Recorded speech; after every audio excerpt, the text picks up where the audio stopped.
وَلَقَدْ يَسَّرْنَا الْقُرْآنَ لِلذِّكْرِ فَهَلْ مِن مُّدَّكِرٍ نحمده ونصلي على رسوله الكريم اما بعد فاعوذ بالله من الشيطان الرجيم بسم الله الرحمن الرحيم رب اشرح لي صدري ويسر لي امري واحلل عقدة من لساني يفقهوا قولي وَلِكُلٍّ وِجْهَةٌ هُوَ مُوَلِّيهَا فَاسْتَبِقُوا الْخَيْرَاتِ أَيْنَمَا تَكُونُوا يَأْتِ بِكُمُ اللَّهُ جَمِيعًا إِنَّ اللَّهَ عَلَى كُلِّ شَيْءٍ قَدِيرٌ وَمِنْ حَيْثُ خَرَجْتَ فَوَلِّ وَجْهَكَ شَطْرَ الْمَسْجِدِ الْحَرَامِ وَإِنَّهُ لَلْحَقُّ مِنْ رَبِّكَ وَمَا اللَّهُ بِغَافِلٍ عَمَّا تَعْمَلُونَ وَمِنْ حَيْثُ خَرَجْتَ فَوَلِّ وَجْهَكَ شَطْرَ الْمَسْجِدِ الْحَرَامِ وَحَيْثُ مَا كُنْتُمْ فَوَلُّوا وُجُوهَكُمْ شَطْرَهُ لِئَلَّا يَكُونَ لِلنَّاسِ عَلَيْكُمْ حُجَّةٌ إِلَّا الَّذِينَ ظَلَمُوا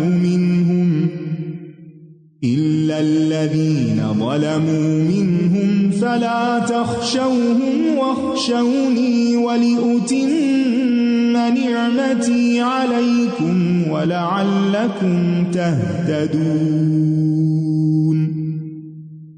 كَمَا أَرْسَلْنَا فِيكُمْ رَسُولًا مِّنكُمْ يَتْلُو عَلَيْكُمْ آيَاتِنَا وَيُزَكِّيكُمْ وَيُعَلِّمُكُمُ الْكِتَابَ وَالْحِكْمَةَ وَيُعَلِّمُكُم مَّا لَمْ تَكُونُوا تَعْلَمُونَ فَاذْكُرُونِي أَذْكُرْكُمْ وَاشْكُرُوا لِي وَلَا تَكْفُرُونَ اور ہر ایک کے لیے ایک سمت ہے جدھر وہ رخ کرتا ہے، لہٰذا تم نیکیوں میں سبقت کرو۔ جہاں کہیں بھی تم ہوگے اللہ تم سب کو لے آئے گا، بے شک اللہ ہر چیز پر خوب قدرت رکھنے والا ہے۔ یاد رکھیے دین اسلام ہر بھلائی اور خیر کا جامع ہے، یعنی جمع کرنے والا ہے۔ اس میں ساری خیر اور بھلائی جمع کر دی گئی ہے، لہٰذا اس دین کو قبول کرنے اور اس پر عمل کرنے میں دیر نہیں کرنی چاہیے۔ نیکی کے کام میں ایک دوسرے سے سبقت لے جانی چاہیے۔ ہر ایک کی ایک سمت ہے، ہر ایک اپنے اپنے کام میں لگا ہوا ہے۔ تمہارا گول، تمہارا ٹارگٹ کیا ہونا چاہیے؟ نیکیوں میں آگے جانا ہے۔ آپ دیکھیے کہ ہر سال جب تبدیل ہوتا ہے، 24 25 میں بدلا، تو لوگوں نے اپنے نئے سال کے لیے گول سیٹ کیے۔ اچھی بات ہے، یعنی مختلف چیزوں میں، اپنی پرسنل لائف میں، اپنی پروفیشنل لائف میں آپ نے کیا کیا اچیو کرنا ہے۔ آئندہ سے جب بھی کبھی گول سیٹ کریں تو اس میں کیا ہونا چاہیے کہ میں اپنے اس کام کو اللہ کی رضا کی خاطر زیادہ بہتر کیسے کر سکتی ہوں۔ اگر پچھلے سال میں نے اپنی یہ اور یہ اچھی عادتیں اپنائی ہیں تو اس سال کون سی نئی عادت اللہ کی خاطر، اگر اللہ کی خاطر وہ گول سیٹ کریں گے تو کیا ہوگا؟ وہ نیکی ہوگی، وہ عبادت ہوگی، وہ گروتھ ہوگی، وہ حقیقی طور پر آپ کی امپروومنٹ ہوگی اور آپ کے لیے اجر کا باعث ہوگی۔ اور یاد رکھیے جو دنیا میں نیکیوں میں آگے بڑھے گا وہ آخرت میں جنتوں کی طرف سبقت کرنے والا ہوگا۔ فالسابقون السابقون، جو دنیا میں سابقون ہے وہ آخرت میں بھی سابقون ہوں گے۔ آج کے لیے سوچئے کہ آپ کس کام میں سبقت لے جائیں گے، کون سا کام سب سے پہلے کریں گے۔ عام طور پہ ہم انتظار میں رہتے وہ کر لے پھر میں بھی، وہ پہلے اٹھ جائے پھر میں بھی اٹھتا ہوں، تم پہلے چلو پھر میں آتی ہوں۔ نہیں، آپ فالوور نہیں بنے، لیڈر بنے۔ پہل کرنے والے لیڈر بنتے ہیں، اور تاخیر کرنے والے، ہر چیز کو ڈیلے کرنے والے بس پھر وہ فالوور ہی ہوتے ہیں۔ اور آپ جہاں کہیں سے بھی نکلے نماز میں اپنا چہرہ مسجد حرام کی طرف پھیر لیا کریں، اور بے شک یہ آپ کے رب کی طرف سے یقیناً حق ہے، اور جو کچھ تم کرتے ہو اللہ اس سے ہرگز غافل نہیں ہے. اور آپ جہاں کہیں سے بھی نکلیں نماز میں اپنا چہرہ مسجد حرام کی طرف پھیر لیں، اور تم سب جہاں کہیں بھی ہو اپنے چہرے اسی کی طرف پھیر لیا کرو، تاکہ لوگوں کے پاس تمہارے خلاف کوئی حجت باقی نہ رہے سوائے ان کے جنہوں نے ان میں سے ظلم کیا. لہٰذا تم ان سے نہ ڈرو بلکہ مجھ سے ڈرو، اور تاکہ میں تم پر اپنی نعمت تمام کر دوں اور تاکہ تم ہدایت پا جاؤ. یہاں ایک اصول بتا دیا گیا کہ آپ دنیا میں کہیں بھی ہوں، گھر پر ہوں یا سفر میں ہوں، آپ کو نماز کے لیے قبلے کی پیروی لازمن کرنی ہے. جہاں کہیں سے بھی نکلیں، گھر سے نکلیں، کسی ادارے سے نکلیں، اپنی جاب پلیس سے نکلیں، نماز کا وقت آ گیا، نماز کے لیے آپ کا قبلہ بیت الحرام کی طرف ہی ہوگا، خانہ کعبہ ہی ہوگا. اور اس سے ایک بات سکھائی گئی کہ آپ دنیا میں کچھ بھی کرتے ہوں، آپ کا قبلہ، آپ کا رخ اللہ ہی کی طرف ہونا چاہیے. یعنی آپ کی کامیابی کس میں ہے کہ اپنا رخ اللہ کے دین کی طرف پھیر لیں، کیونکہ اب صراط مستقیم اسی دین حنیف میں ہے. آپ دنیا میں کہیں بھی رہتے ہو، ویسٹ میں رہتے ہو، ایسٹ میں رہتے ہو، آپ کو کیا بن کے رہنا ہے؟ اللہ کا بندہ بن کے رہنا ہے. اپنا رخ، اپنا قبلہ وہی رکھنا ہے. یہ نہیں کہ آپ کا دیس بدلا تو بیس بھی بدلا اور آپ کا قبلہ بھی بدل گیا، آپ کی پرائرٹیز بھی چینج ہو گئی.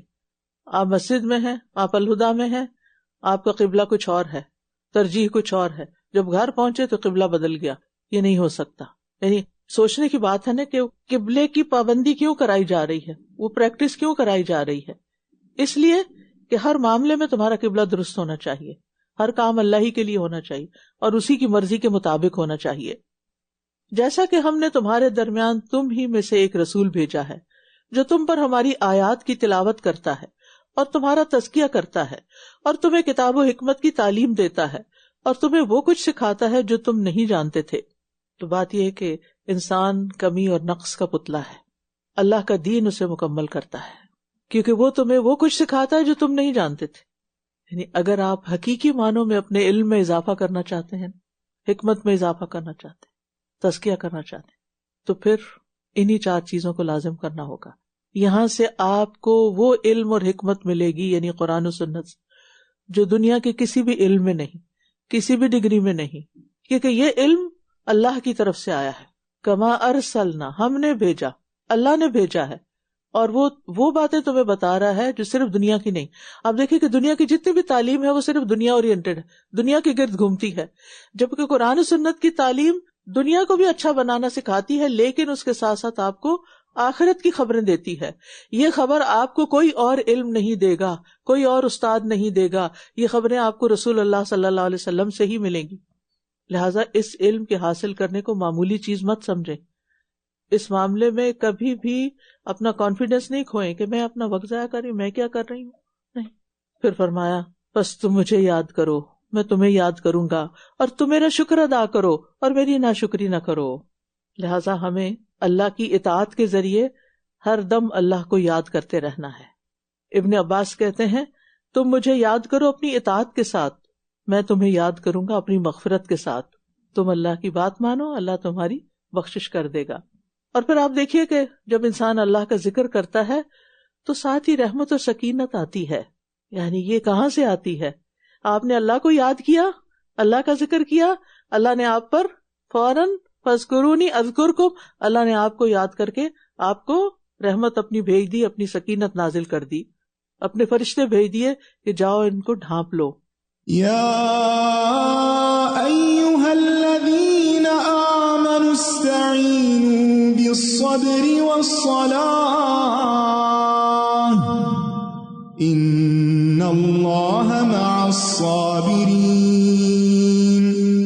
ولا تقولوا لمن يقتل في سبيل الله اموات بل احیاء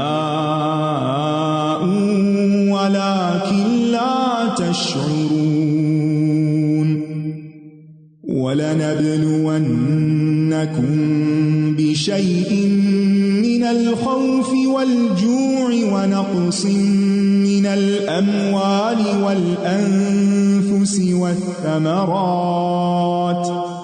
وبشر الصابرين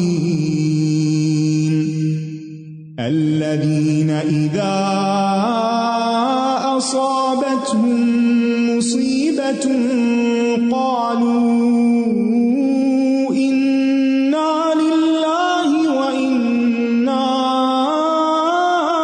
إليه راجعون أولئك عليهم صلوات من ربهم ورحمة وَأُولَئِكَ هُمُ الْمُهْتَدُونَ إِنَّ الصَّفَا وَالْمَرْوَةَ مِن شَعَائِرِ اللَّهِ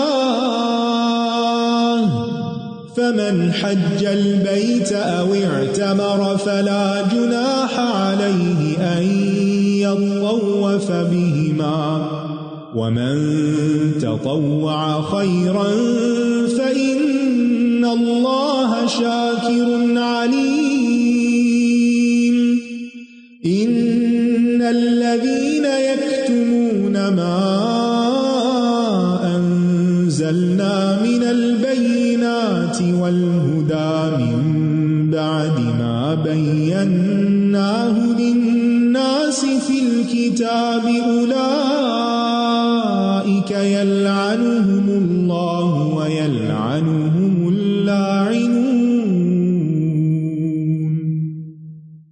إلا الذين تابوا وأصلحوا وبينوا فأولئك أتوب عليهم وأنا التواب الرحيم إن الذين كفروا وماتوا وهم كفار أولئك عليهم لعنة الله والملائكة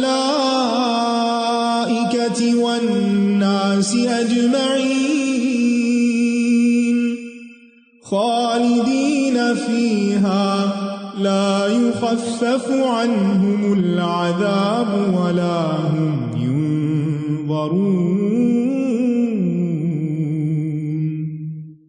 وإلهكم إله واحد لا إله إلا هو الرحمن الرحيم۔ اے لوگو جو ایمان لائے ہو، صبر اور نماز سے مدد حاصل کرو، بے شک اللہ صبر کرنے والوں کے ساتھ ہے۔ صبر ایک عبادت ہے اور اللہ کی مدد حاصل کرنے کا ذریعہ ہے۔ بے صبرے پن سے انسان کو کچھ بھی نہیں ملتا سوائے اپنے آپ کو گھلانے کے، اپنے آپ کو ٹارچر کرنے کے۔ مصائب کو جھیل جانے کا اہم ترین نسخہ ہے، دینی مشکلات ہوں یا دنیاوی معاملات، سب کا علاج صبر اور نماز میں ہے، کیونکہ اللہ تعالیٰ نے خود اس کا حکم دیا ہے۔ اور جو لوگ اللہ کے راستے میں مارے جائیں انہیں مردہ نہ کہو، بلکہ وہ زندہ ہیں لیکن تم شعور نہیں رکھتے، اور یقیناً ہم تمہیں کسی نہ کسی چیز کے ساتھ ضرور آزمائیں گے، خوف اور بھوک سے، اور مالوں اور جانوں اور پھلوں میں کمی کر کے، اور صبر کرنے والوں کو خوشخبری دے دیجئے، وہ لوگ کہ جب انہیں کوئی مصیبت پہنچتی ہے تو کہتے ہیں کہ بے شک ہم اللہ ہی کے ہیں اور بے شک ہم اسی کی طرف لوٹ کر جانے والے ہیں۔ انا للہ و انا الیہ راجعون۔ جو اللہ کے راستے میں مارا جائے اسے مردہ بھی نہ کہو، وہ تو زندہ ہے۔ زندگی اور موت دونوں مختلف چیزیں ہیں، ایک زندگی دنیا کی زندگی اور ایک زندگی اللہ کے پاس کی زندگی ہے، جو ہماری نگاہوں سے اوجھل ہو جاتا ہے لیکن اللہ کے راستے میں جان دیتا ہے۔ اللہ تعالیٰ اس کے لیے مردہ کا لفظ پسند نہیں کرتے، اور ہمیں بھی کیا یقین دلانا چاہتے ہیں کہ وہ اللہ کے پاس زندہ ہیں۔ تمہیں شعور نہیں، تم نہیں سمجھتے وہ زندگی کیسی ہے۔ تو یہ ایک بہت بڑا مقام ہے ان لوگوں کے لیے جو اللہ کی خاطر اپنی زندگی گزاریں اور اللہ کی خاطر اپنی جان دیں۔ اور پھر خود ہی بتا دیا کہ ہم تمہیں کسی نہ کسی چیز کے ساتھ ضرور آزمائیں گے۔ ہر شخص کی آزمائش ہوگی، ہر شخص کا امتحان ہوگا، کبھی خوف، کبھی بھوک، کبھی مال اور جان اور پھلوں میں کمی، زندگی میں انسان ان میں سے کسی نہ کسی چیز کو ضرور ایکسپیرینس کرتا ہے، اور جو ان تکلیفوں میں مبتلا ہوئے اور انہوں نے صبر کیا، ان کے لیے خوشخبری، ان کے لیے درجات کی بلندی، ان کے لیے رب کی رحمت، رب کی رضا، کیونکہ جو اللہ کی رضا پہ راضی ہو جاتا ہے اللہ اس سے راضی ہو جاتا ہے۔ وہ لوگ کہ جب انہیں کوئی مصیبت پہنچتی ہے تو کہتے ہیں بے شک ہم اللہ ہی کے ہیں، یعنی تکلیف پہنچنے پر، مصیبت آنے پر سب سے پہلے انا للہ و انا الیہ راجعون پڑھنا چاہیے، اور اس کے علاوہ اللہم اجرنی فی مصیبتی واخلف لی خیرا منہا۔ کبھی بھی کوئی چیز ہاتھ سے جائے، کوئی نقصان ہو تو اللہ سے اس سے بہتر مانگیے، مایوس ہو کر نہ بیٹھ جائیں۔ اللہ کے خزانے بہت وسیع جن کو ہم امیجن بھی نہیں کر سکتے۔ ہماری نظر صرف ان چیزوں پر ہوتی ہے جو ہماری آنکھوں کے سامنے ہوتی یا جن کو ہم چھو سکتے ہیں، وہ سارے خزانے تو ہم نے دیکھے نہیں، لہٰذا ہمیں اچھی امید رکھنی چاہیے۔ اور حقیقت یہ ہے کہ حضرت ام سلمہ نے یہ دعا پڑھی تھی اور انہیں بہترین نعم البدل ملا نبی صلی اللہ علیہ وسلم کی شکل میں۔ اور اگر دنیا میں انسان کو نہیں بھی کچھ ملتا تو فرمایا یہی وہ لوگ ہیں جن پر ان کے رب کی طرف سے نوازشیں اور رحمت ہے، اور یہی لوگ ہدایت یافتہ ہیں، یعنی ایسے لوگ اللہ کی رحمت اور اللہ کی طرف سے ہدایت پر ہیں۔ اصل ہدایت کیا ہے کہ آپ اسے ایکسپٹ کر لیں جو اللہ آپ سے چاہتا ہے۔ اللہ تعالیٰ کے احکامات دو طرح کے ہیں، ایک شرعی احکامات ہیں جو نماز، روزے، حج، زکوٰۃ وغیرہ کی شکل میں ہیں، اور دوسرے اس کے کونی احکامات ہیں جو تقدیر کے فیصلے ہیں۔ کبھی ہم سر جھکاتے ہیں نماز کے لیے اور کبھی ہم سر جھکاتے ہیں اللہ کے کسی فیصلے پر، چاہے وہ ہمیں پسند ہو یا ناپسند ہو۔ بعض اوقات ہم کسی چیز کو ناپسند کرتے ہیں اور اسی میں ہمارے لیے بہت بڑی بھلائی ہوتی ہے، بہت بڑی خیر ہوتی ہے، اور بعض چیزیں ہمیں پسند ہوتی ہیں لیکن وہی ہمارے لیے نقصان دہ ہوتی ہیں۔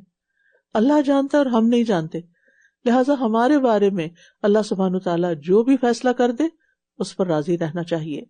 اس کا صلہ آپ کو اللہ اپنی خاص نوازش اور رحمت کے ساتھ دے گا، اور آپ کے لیے ہدایت کے مزید راستے کھل جائیں گے، آپ کو جینا آ جائے گا، آپ کی زندگی خوبصورت ہو جائے گی، اور آپ کی آخرت اور بھی خوبصورت ہو جائے گی۔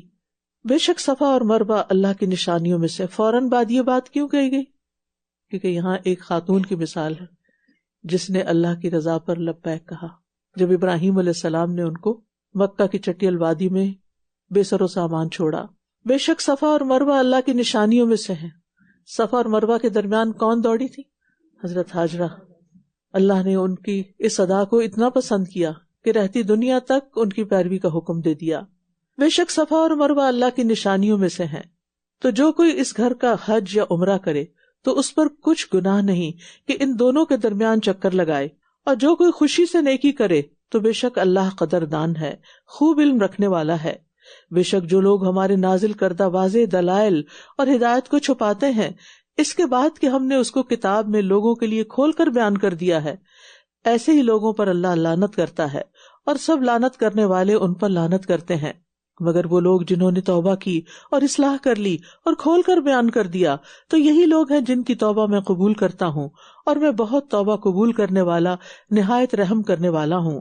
بے شک وہ لوگ جنہوں نے کفر کیا اور وہ کفر کی حالت میں ہی مر گئے، ایسے ہی لوگوں پر اللہ کی اور فرشتوں کی اور سب انسانوں کی لعنت ہے۔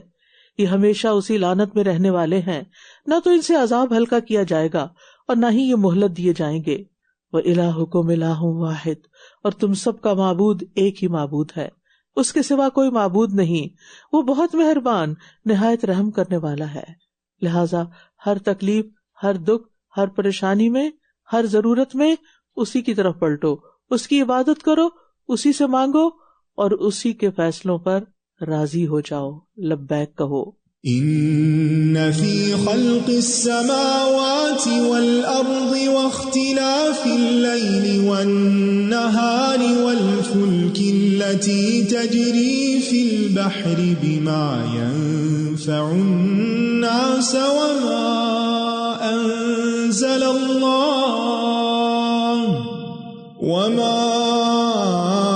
أنزل الله من السماء من ماء فأحيا به الأرض بعد موتها وبث فيها من كل دابة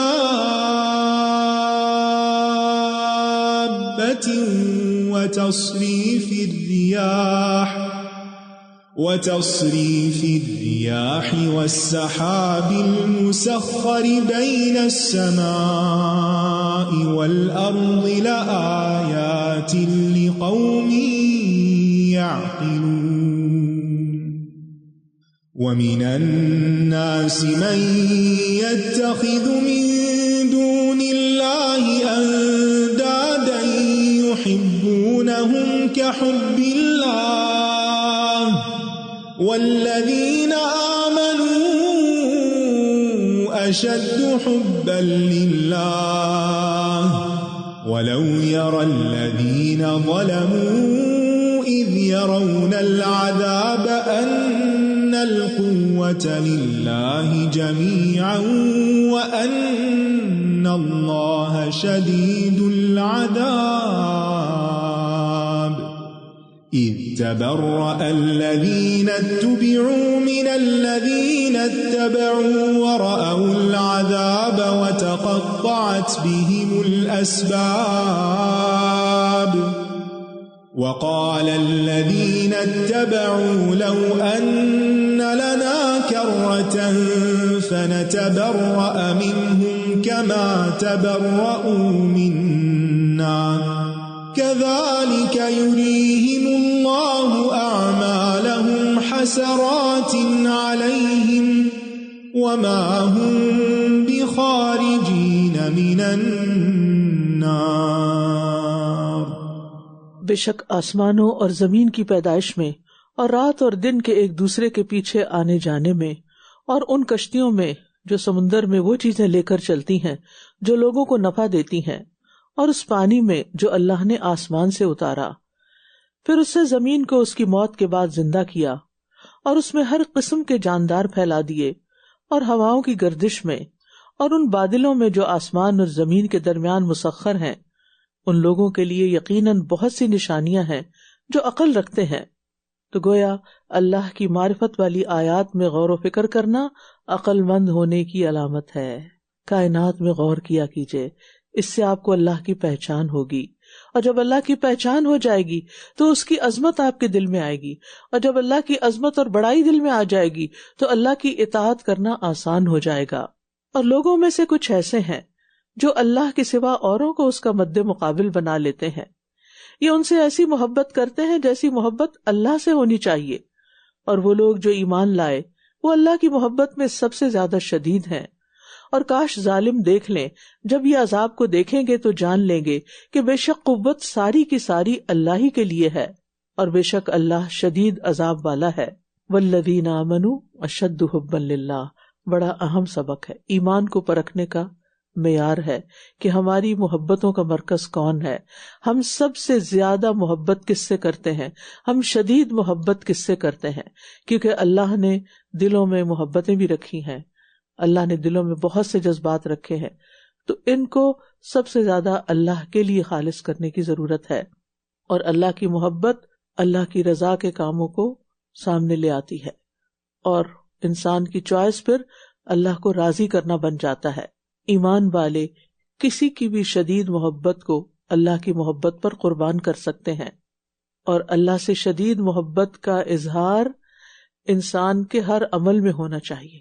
آپ کو دیکھ کر دوسروں کو پتہ چلنا چاہیے کہ آپ واقعی اللہ سے محبت کرتے ہیں، کیونکہ جو جس چیز کی محبت میں مبتلا ہوتا ہے اس کی گفتگو سے بھی پتہ چلتا ہے، اس کے رویے سے بھی پتہ چلتا ہے. کیونکہ جب دل میں کسی کی محبت جڑ پکڑ لیتی ہے تو اس کے اثرات اعضاء پر لازماً ظاہر ہوتے ہیں. اگر دل میں اللہ کی شدید محبت ہو تو پھر آپ کا ظاہر اس کی عکاسی کرنے والا ہوگا. ایسے میں انسان اللہ کی اطاعت میں خوب محنت کرتا ہے، اللہ کی عبادت کے لیے شوق رکھتا ہے، اللہ کے کلام سے لطف اندوز ہوتا ہے، اللہ کی قضاء اور قدر پر راضی ہوتا ہے، اللہ کی ملاقات کا شوق رکھتا ہے، اللہ کے ذکر میں اس کو راحت اور سکون ملتا ہے، تنہائی میں وہ اللہ سے انس پاتا ہے. لہذا ان کاموں کو جاننے کی کوشش کریں جن کے ذریعے اللہ کی محبت حاصل ہوتی ہے. وہ لوگ جن کی پیروی کی گئی تھی جب ان لوگوں سے بیزار ہو جائیں گے جنہوں نے پیروی کی تھی، اور یہ سب عذاب دیکھ لیں گے اور ان کے آپس کے تعلقات منقطع ہو جائیں گے، اور جن لوگوں نے پیروی کی تھی وہ کہیں گے کہ کاش ہمارے لیے ایک بار دنیا میں واپسی کا موقع ہو تو ہم بھی ان سے اسی طرح بیزار ہوں جس طرح یہ ہم سے بیزار ہو رہے ہیں. اس طرح اللہ ان کے اعمال ان پر حسرتیں بنا کر دکھائے گا اور یہ آگ سے ہرگز نکلنے والے نہیں. تو اس سے یہ پتہ چلتا ہے کہ جو لوگ جس سے محبت کرتے ہیں اس کی پیروی بھی کرتے ہیں، اور جن کی وہ دنیا میں پیروی کریں گے قیامت کے دن وہ لیڈر ان سے بیزار ہو جائیں گے، وہ ان کے کسی کام نہیں آئیں گے، ان کے آپس کے تعلقات منقطع ہو جائیں گے، اور پھر وہ حسرت کا شکار ہوں گے. کاش ہمیں ایک موقع اور ملے دنیا میں جائیں تو ہم ان کی پیروی کرنے کی بجائے ان سے بیزار ہو کر دکھائیں. لیکن یہ سب کچھ صرف حسرت بن جائے گا، کیونکہ آخرت سے واپس کوئی بھی نہیں آ سکتا. یاد رکھیے برے اعمال قیامت کے دن انسان کے لیے بڑی ہی حسرت کا باعث ہوں گے. کاش ہم یہ نہ کرتے. تو لسٹ بنائیے ان کاموں کی جن کو آپ سمجھتے ہیں کہ یہ اللہ کی مرضی کے خلاف جا رہے ہیں، اور ان کے اوپر کراس ڈالیے کہ آئندہ مجھے نہیں کرنے، کیونکہ یہ میرے اعمال قیامت کے دن میرے لیے پریشانی اور بے چینی کا سبب بنے گے، اور وہاں میں کچھ بھی نہیں کر سکوں گی. اگر میں وہاں ان کو چھوڑنا چاہوں گی تو مجھے آج چھوڑ دینا چاہیے. اللہ تعالیٰ ہمیں اس کی توفیق عطا فرمائے. وآخر دعوانا ان الحمد للہ رب العالمین. سبحانک اللہم وبحمدک اشہد ان لا الہ الا انت استغفرک واتوب الیک. السلام علیکم ورحمۃ اللہ وبرکاتہ. وَلَقَدْ يَسَّرْنَا الْقُرْآنَ لِلذِّكْرِ فَهَلْ مِن مُّدَّكِرٍ